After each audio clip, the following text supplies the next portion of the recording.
This is Perfect English Practice Podcast.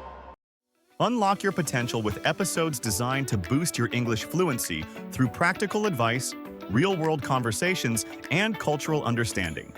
Whether it's improving grammar, expanding vocabulary, or perfecting pronunciation, we've got you covered every step of the way. Hit subscribe and start your journey toward mastering English one step, one episode, one success at a time. Richard McColl is a British journalist who's lived in Colombia for 2 decades. For this interview, Richard spoke with me from a town called Monpós, which is about 5 hours drive south of Cartagena. That's the port city I visited in episode 3, where authorities are seizing rooms full of cocaine bricks. Richard has reported and worked across South America and knows the continent inside out. I started our conversation by asking him about life as a reporter in the country that's one of the world's main cocaine producers. I kind of got wary of always opening each introductory paragraph with Colombia, so long known for being the capital of narco-terrorism and Escobar, that I wanted to get further into the story about Colombia rather than just headlines. But you know, we have been in a civil conflict in Colombia technically since 1964. And this all feeds into what is going on today and what creates a continuation of I would say, a Colombian tragedy of such violence and suffering. Well, can you give us a 50-year history in perhaps 5 minutes? Can you give us some of the main players now and how that came about? I know there's FARC, which is the revolutionaries in Colombia. Who are they and why were they so entrenched? In 1964, we're looking at the Cold War. There are revolutionary groups in much of South America, and Colombia is no different. Colombia is a country where it is not equal. The wealth is concentrated, and what starts as an uprising and then consolidates as guerrilla warfare against the state. So you have the FARC, that's the Revolutionary Armed Forces of Colombia, left-wing revolutionary group, and they started in the 1960s. You have the ELN, the National Liberation Army, and then you have half a dozen other little groups. The FARC was, of course, the biggest group, and over time committed heinous atrocities as the ELN did, human rights abuses, genocide, and so on. Kidnapping was rife. These groups controlled much of rural Colombia because, of course, there was no development, no communication, no access to these parts of Colombia. And so when we talk about access, the Colombian government have never seen the real need to invest in a significant highway system or system of transport. And so what you get are people who live in these isolated areas, usually smallholders and farmers, hoping to sell their products at a highway or at a market nearby. And it can take them up to 8 hours to get to a road. And so you've got this situation where it's an underclass that has been overlooked since Colombia has been a country. That leads us all the way up to the peace accords of 2016 signed with the FARC guerrillas. And that's one of the major issues and why the conflict itself continues to this day is that there has been no land reform. So the divide between rich and poor is so extreme that it was fertile ground for communism and communist groups and these revolutionary groups, but also, I would imagine, fertile ground for cocaine cartels, because if they came in and said, hey, you can grow coca plants for us, that's one of the few options they have. So you've got this fertile ground, this inequality, and it can be exploited by people who want to sell drugs. And that's it, isn't it? It's the cartels, the guerrilla groups, newly formed criminal gangs. These are all the people that get out to these distant areas and pay the farmers for their product. The state isn't getting out there to help them sell their milk or their crops. Can you explain the role of the US and the West in Colombia? Because we've got the communist groups, and you said that this dispute, this war started in 1964. Now that's, from my limited memory, that's the Vietnam War. So you have Americans and Australians going to Vietnam and spilling blood there to try and fight communism. Did they get involved in Colombia, the Americans? In a short answer, yes. In the 60s, there was that great fear of the red tide of communism extending up through Latin America and then across the Rio Grande to the US. So there was an effort, but not as much as you had sort of like in Vietnam, but there was an effort. The US involvement increases in the 1970s with the marijuana boom, but at the same time, Colombia's been seen as the most stable democracy, despite everything, in South America. And then you get the cocaine trade coming in, and then we're looking at the war on drugs. And that's where the real money comes in. We're looking at Nixon, and we're looking at fumigation.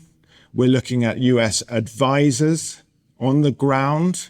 I've been down to some of these areas, with the Colombian military, and there are these strange buildings built on the side of the Colombian bases that we know are used by US military, but they're there in advisory. This is today, advisory capacities, and they don't wear uniforms. But as soon as you start seeing, my best expression is corn-fed white boys out there in the Colombian nowhere, dressed in checkered shirts and jeans and not speaking Spanish. These aren't, Mormon settlers. These are military advisors. You talked about fumigation or aerial spraying of coca plants. Now, have you gone through afterwards and seen where the coca plants were sort of weed killed? Yes. Now, the fumigation, it works to an extent, doesn't it? But it is a poison. And there are enough studies out there to show that the after effects for generations on the jungle, on the natural environment, and then, of course, in the food chain and affecting the people that live in these areas. And then, of course, it leaves the ground barren if you're going to try and grow something else. By the same measure, the coca plant does grow back. And it was one of the key issues in the peace dialogues was the agreement was built around stopping the aerial fumigation of coca crops.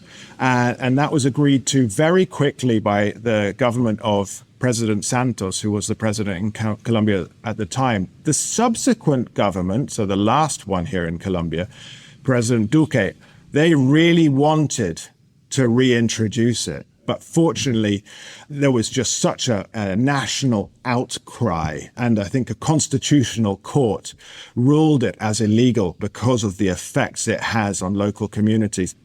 Is that driven by the people on the ground? Because for me, if I was a cartel, I'd be pretty happy that you could no longer fumigate plants from the air. If you look at it from when that aerial spraying was banned, the actual amount of plants that are grown now is almost doubled, if not tripled, in the past sort of 7 or 8 years. I mean, that's the $1 million or $1 billion question, isn't it? When fumigation began, the cartels and the people growing, or the cartels buying the coca crops, they started moving their cultivations and also making them smaller cultivations, so very difficult to fumigate. And of course, cultivations were then placed in extreme geography, so like on mountainsides and so on. Again, even more difficult to fumigate because you've got to get a pilot in there to make Top Gun style maneuvers. And then the other thing they did is they moved their small cultivations into national parks. And it's illegal to fumigate national parks as well. So the coca trade will find a way. It's too economically viable. The coca trade finds a way. So like that tree that's at the front of your hotel, where it can Yes. be, the dog can wee on it, you can drop concrete on it, you can cut it down, it'll still come Oh, yeah. back. What about the border? We've talked about why coca plants grow so well, but there's another part of the coca trade and cocaine trade that is also equally important. And that's the border with Venezuela. Because when I was in Colombia, it was pointed out to me regularly. It said, any homeless people, they're not Colombian. Now, that may have been national pride, but I think there's a fair point to it. There are so many people in Colombia who are from Venezuela, and that's such a basket case that people are willing to go out there. I mean, they're willing to walk all the way to the US border, for goodness sake. So how big is that border between Colombia and Venezuela? It's huge. It runs from the Guajira Peninsula, so that's right up in the northeast of Colombia, all the way down into the bottom near to Brazil. I mean, it runs the whole way. A lot of it is the border areas are only accessible by riverways. And so the Colombian Navy does not police them as much. So again, these are cocaine highways.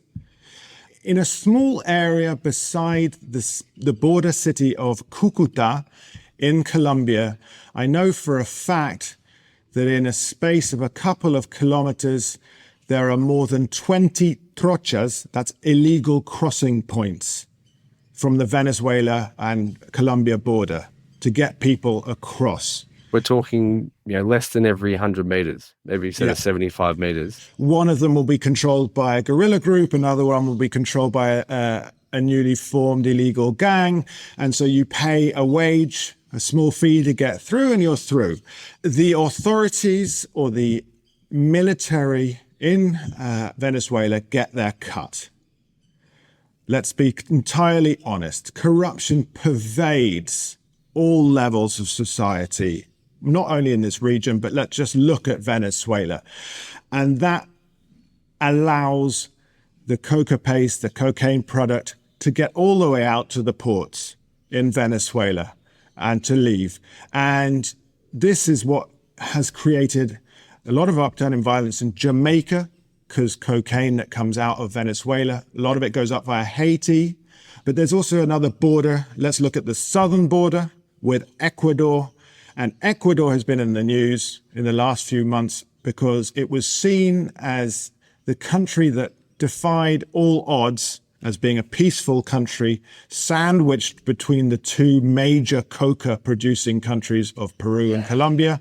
It wasn't majorly affected by the violence. It was only seen as a transshipment point and as a strange consequence of the peace accords in Colombia that took 2/3 of the FARC guerrillas out of the equation. Well, criminal groups in Ecuador, funded in part by Albanian groups, took over the transshipment from the FARC through Ecuador using major violence. And that's what led to Ecuador being in the situation that it is now. The port of Guayaquil on Ecuador's coast is known as one of the major transshipment ports for cocaine. A lot of it arrives at the port of Rotterdam, which of course you covered in the podcast, and out of Venezuela, several ports going up through the Caribbean. And of course, we do have cocaine that goes straight across to Africa and then up into Europe. This is a globalized economy. You want work to be less hard work. You hear an ad for MHR, so you reach out. We connect your department systems, which leads to real-time data sharing that uncovers new insights, which empower your decision makers and triple monthly sales, which leads to high fives and awkward hugs. You say a big thank you. We say you're welcome. MHR, the science behind HR, payroll and finance. The science behind a new world of work. Discover more at mhrglobal.com. In Ecuador now, we've seen gangs go and take over a live television studio in the past 12 months. They actually took on air one of the major morning shows and were threatening to shoot people on there. We've had a political assassination of one of their main political leaders in the past 12 months. where it was once before, relatively, in comparison, quite stable. I mean, and this is as you say, the globalization of the drug trade, is because once you get to that point, how do you stop it? And I think that's the hard thing as well. I've spoken to a lot of police. Police have to have meetings, they talk about things, they have to have days off, they've got sick days, they've got days where they stop when one of their fellow officers has died and they actually, honour them. They might have a funeral. The criminal gangs don't do that. If they want to do something differently, they change in 5 seconds. If they don't like their rival, they shoot them. They don't stop to bury somebody. They just keep going. Life to them isn't worth anything. So you're competing with people who just don't care. And that's a really imbalanced equation. A policeman has a family. He wants to save his life. He does not earn enough money to put his life on the line. And not earning enough money and not being able to make ends meet and seeing his friends die also makes people entirely corruptible. And I'm not saying that the police force is 100% corrupt, but of course there are corrupt actors in every level. And that's a real issue. And as we've talked about the creativity of the economic model of the cocaine trade, we've had narco bananas coming out of Santa Marta, that's on the Caribbean coast. So cocaine being packed inside bananas and packed inside boxes. And it's a preferred method of getting cocaine on big ships over to Europe because it's a perishable. And so it needs to be fast-tracked through. And so it's easier for people to look the other way. We've had narco coffee, where coffee grains have been opened up and cocaine inserted into them. Individual grains. Individual grains. We're talking the coffee beans, you mean? Like the actual, just they're putting cocaine into the it. The beans, not into a packet. Just coming back to Mompos, where you are now, that's about 4 or 5 hours from Cartagena.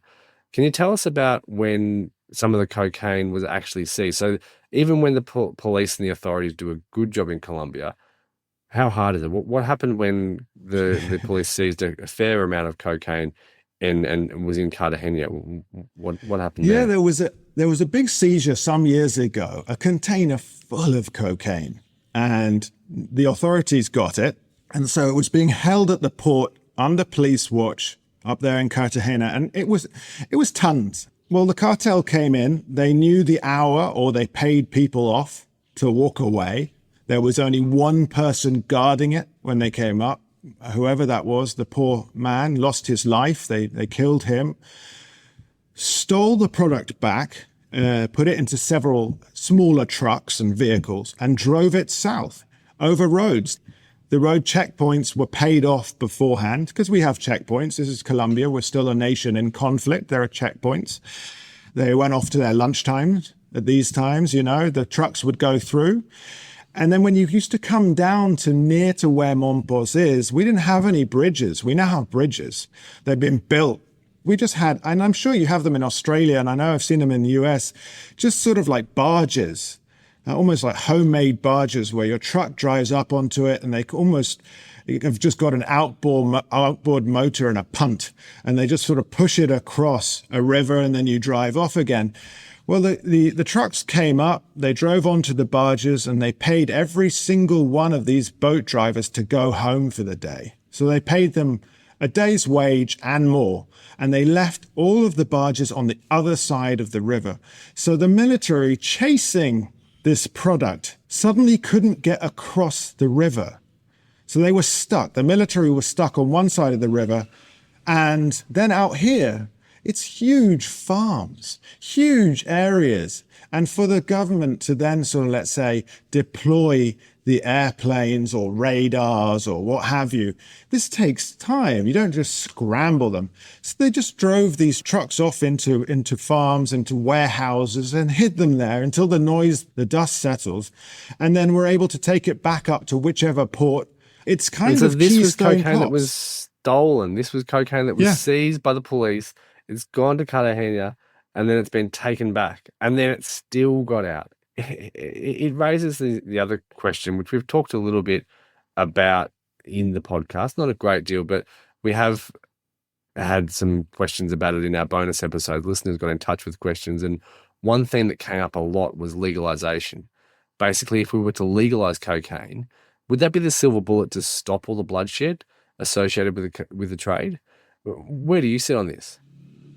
It's the question I ask myself all the time. As a father, all I think about, obviously, in this perspective, my 2 kids, it would be hard for me to imagine them going down to a cafe. Oh, Dad, we're just going to do a couple of lines. At the same time, all of the offcuts of cocaine, so like the low quality stuff that are down and out smoke here, like a type of crack, that can't be legalized. We had an area of Bogota known as the Bronx, which was 4 square blocks of anything goes. And the police just kind of had a ring around it to make sure that nothing came out of there. I know that a local politician, a left-wing politician, has talked about why doesn't the government buy all of the coca plants for traditional things, to use it in fabrics and fibers, but that would never pick up the slack of the money. So I tend to veer towards some sort of regulation. It needs to be an entirely international agreement, because if the US aren't on board, then it just collapses completely. Well, this is the thing, because I actually spoke to someone in Colombia about and asked them the same question. And they said, well, if they did that, if we go alone and say, right, we're going to legalize or we're going to regulate cocaine, America can just dump Colombia out of the banking system. Yeah. And they would. Because if they could lose all the support and the international support that happens. So it has to be a worldwide agreement. But even if it was legalized, what's to stop it being grown in the next field? The government buys all the cocaine, and then, well, that's just from field A. They can go to field Z and put it there and maybe make a stronger version.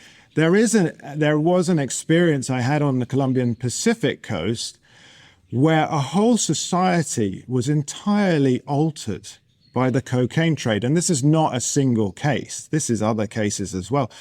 Is that traditionally the communities on the Pacific coast, they're fishermen. There are small airports near these towns. They sell the fish to buyers that then sort of, let's say, fly them in to Medellin for the fish markets or Bogota. But they were getting more money by finding let's say, those bundles of cocaine thrown overboard when the Colombian Navy would come along and find the narco subs, so the narco submarines or fast boats shipping north to Central America. They were getting more money from that because they would then get an anonymous number to call or send a message to, with obviously a code to say that they'd found a bundle of cocaine, and the cartel themselves would buy it back from them.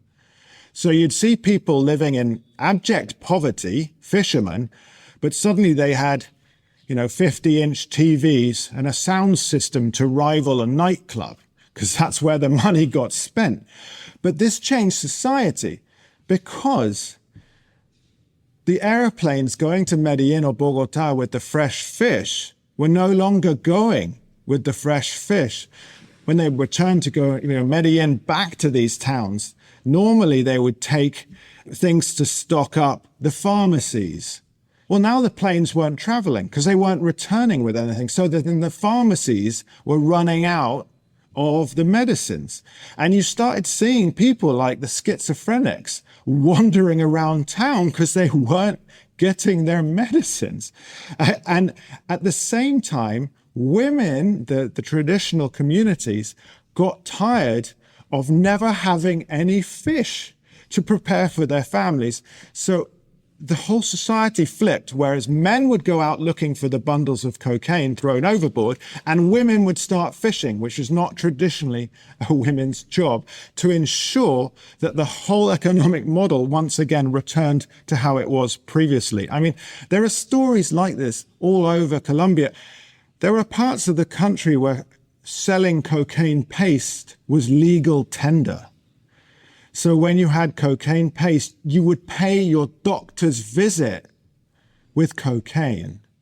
And then the doctor would then sell it on to a cartel. And a great friend of mine who is a conflict photographer has a book where guerrilla fighters would come into town and go to the local brothel with cocaine paste and pay the women for their services in cocaine paste. And you can go to these towns today and they'll talk about it. Oh yeah, back before we actually had the Colombian peso. This is how it's done. So it was actually currency. It was like tender. It was legal tender in a way, because there wasn't, it was such an isolated area that they couldn't get the pesos. Yeah. That's extraordinary. And so what you're talking about there is development that would take not just years, but decades, and decades without corruption and decades with persistence. And that's really hard, because here in Sydney and here in Melbourne, there's just so much demand for cocaine, and it's almost laughed about. It's not even seen as a negative anymore. It's almost like passing a joint. So I think we've got a long way to go. There's no easy answer to any of these problems, but that's, I think, in some ways why the podcast has been so worthwhile to do, because it is such a complex issue and we are all playing a significant part in it. It's, I mean, as you say, it's decades, it's generations. And Colombia will always be tarred with the stigma of this conflict, the stigma of Pablo Escobar, the stigma of being the number one cocaine paste producer. The government will continually make bold declarations and statements about the seizure of coca. The cartels now have more than they know what to do with it. That's why coca seizures keep increasing. But really, does it actually even make a dent in the cartel's profit? I mean, that's the big question. Well, the prices largely remain the same of the cocaine market. What has gone on is there's a more pure and more concentrated product out there now. Yeah, the purity's gone up. That's the thing. It's people are still using the same amount of cocaine, but instead of getting 20 to 60% purity, which is what you get here on the streets of Sydney and Melbourne, it goes up higher. And in some ways that can make it more addictive, because if you're getting better coke, then you're going, this is great, I'll get more. And that's, so the market's always going to be in demand. One thing that you mentioned, and something that I noticed in my travels as well, was I was with some police in Colombia in a hotel, and there's four of us that went up to the room, and then someone knocked on the door. They were worried that we were there and were going to bring prostitutes into the rooms. I mean, how big is the problem or the industry of prostitution, and also how willing or how are these women doing this by choice, or is it a little bit more sinister than that? Well, prostitution is legal in Colombia, but the pimping, so anyone as an in-between in business, is illegal. But prostitution is a massive, massive industry. There is a huge hangover from let's say, the heady days of the narco cartels, the opulence of these narco cartels, where women were very much seen as objects and prizes for the cartels. When you have a society where it takes, I think it was statistically, it's 13 or 15 generations to pull yourself out of poverty, you're always going to get those who look for anything to get out of a situation that they were born into. And lots of, I would say, sexual tourists coming down from Europe, North America, to take advantage of the strong dollar and pound with people from a very precarious background.